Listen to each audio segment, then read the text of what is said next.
बच्चों, आज मैं आपको एक कहानी सुनाती हूँ कछुए और खरगोश की। खरगोश को अपनी स्पीड पे बहुत गुरूर था। वो अपने गुरूर की वजह से हार गया और कछुआ जीत गया। एक जंगल में एक खरगोश रहता था, बड़ा तेज, फुर्तीला और थोड़ा सा मगरूर भी। जब भी दौड़ता, दूसरे जानवरों को छेड़ता। तुम सब तो बहुत सुस्त हो, मेरी गर्द तक भी नहीं पहुंच सकते। एक दिन कछुए ने आहिस्ता से कहा, चलो खरगोश भाई, दौड़ लगाते हैं।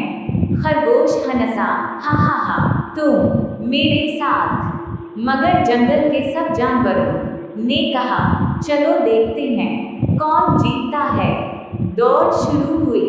खरगोश बिजली की तरह दौड़ा और जब कछुआ पीछे पीछे आहिस्ता आहिस्ता चला तो खरगोश एक दरख्त के नीचे रुका और सोचा, ये तो घंटों बाद पहुंचेगा, थोड़ी देर सो जाता हूँ। और वो गहरी नींद सो गया।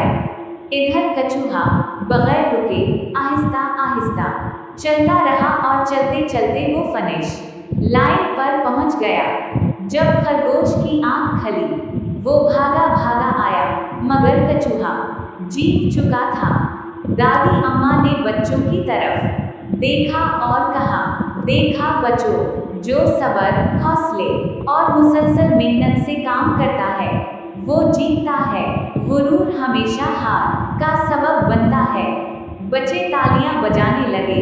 एक बच्चा बोला, दादी अम्मा, एक और कहानी सुनाई ना। दादी अम्मा हंसते हुए बोली, कल शाम को आना, तब सुनाऊंगी। चालाक बंदर और कमजोर मगर होशियार हाथी की कहानी।